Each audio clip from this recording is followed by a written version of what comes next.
Hai guys, welcome back to Gampang Aja Online Course. Di video kali ini, gue bakal bahas materi mengenai financial statement atau laporan keuangan. Nah, langsung aja kita masuk ke materi pembahasannya ya.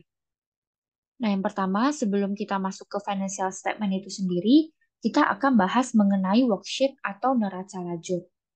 Nah, worksheet atau neraca lajur itu biasanya dipakai sebagai alat bantu atau acuan dalam pembuatan laporan keuangan. Nah, di sini kalian bisa lihat ya, bentuk dari neraca lajur ini ya, di tabel ini. Nah, di sini biasanya terdiri dari kolom-kolom number, akun-akunnya ada apa aja, kemudian akun trial balance itu ada dibagi jadi dua ya, debit kredit.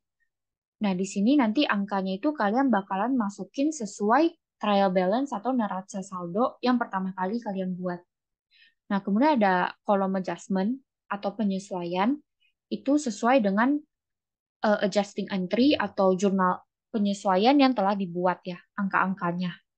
Nah, biasanya itu nggak semuanya keisi. Nih, kayak kalau kalian lihat, ada beberapa yang kosong kan, karena memang mungkin tidak ada adjustment atau penyesuaian yang dibuat pada saat itu.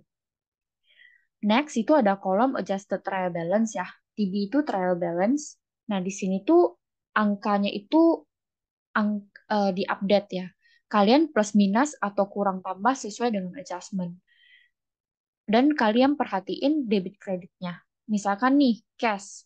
Cash tadi itu saldo pertamanya itu kan 100.000 di debit. Kemudian adjustment-nya itu ada di kredit 20.000. Nah, maka kan 100.000 kalian kurang 20.000 itu sisa 80.000 di kredit ya. Ini saldo normal cash. Kalian perhatikan juga saldo normal setiap akun ya. Nah, ini kan aset ya tadi yang dibahas cash. Misalkan lagi ada utang nih, account payable. Account payable tuh kan saldo normalnya tuh harusnya adalah di sebelah kredit, tapi di sini ada di sebelah debit. Berarti terjadi pelunasan.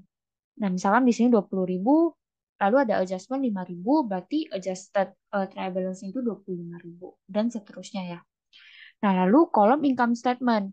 Nah, berarti di sini kalian tinggal pindahin nih angkanya yang ada di adjusted trial balance ke kolom income statement. Tapi nggak semuanya yang kalian pindahin. Yang kalian pindahin itu hanya akun-akun revenue dan expense ya. Nah, misalkan yang nomor 6 nih, service revenue.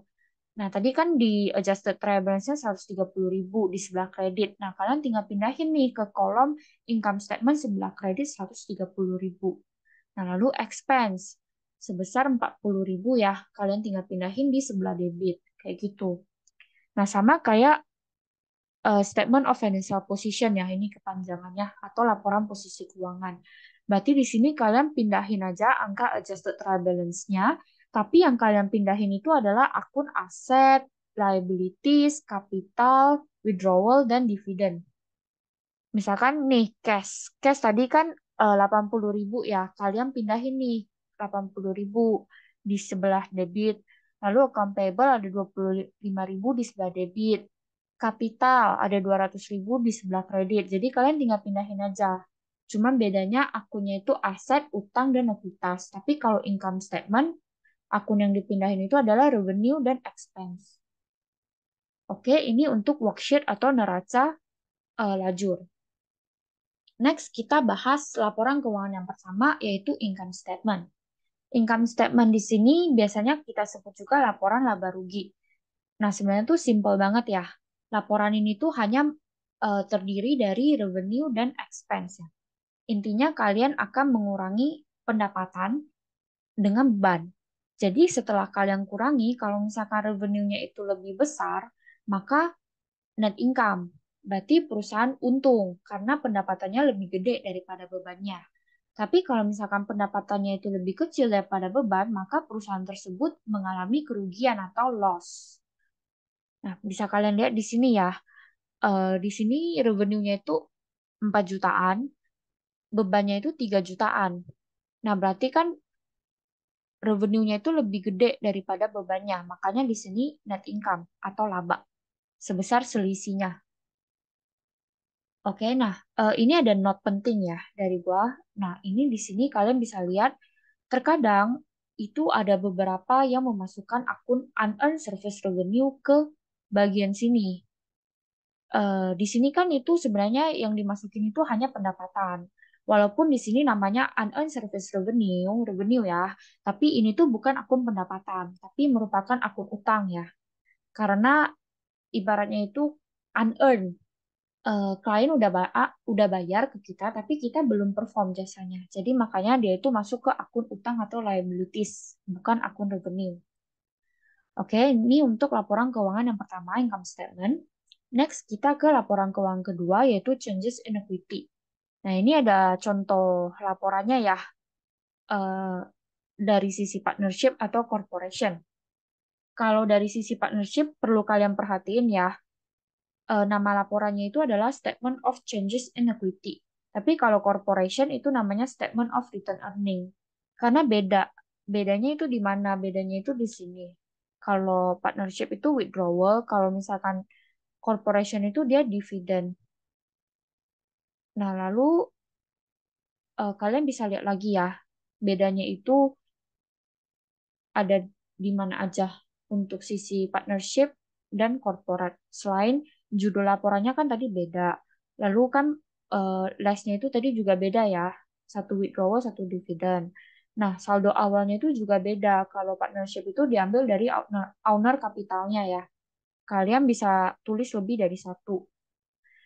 Sesuai nama-nama partnernya atau orang yang punya bisnis tersebut. Kalau misalkan dari sisi corporate, saldo awalnya itu diambil dari return earning. Kalau nggak ada ya berarti nol dulu ya, saldo RE awalnya. Nah, lalu pengaruh yang selanjutnya itu ada di eh, net income dan net loss ya. Ini sama sih kalau untuk partnership dan corporate.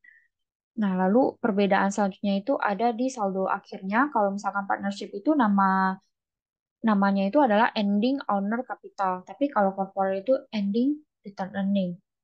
Nih, kalian lihat lagi ya contohnya nih. Untuk perbedaan laporan partnership dan corporation. Oke, ini untuk laporan changes in equity.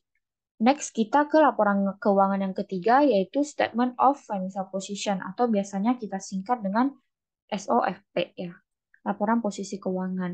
Nah, intinya itu laporan ini ingin menunjukkan posisi keuangan perusahaan. Berapa sih asetnya, berapa sih utangnya atau liabilitasnya, berapa sih ekuitasnya. Nah, totalnya itu harus sama ya. Total aset itu harus sama dengan total liabilities ditambah dengan equity. Sama seperti formula persamaan dasar akuntansi. Nah, ini untuk contoh laporannya ya. Di sini biasanya tuh ini tuh namanya T ya, laporan bentuk T. Karena dia tuh seperti T.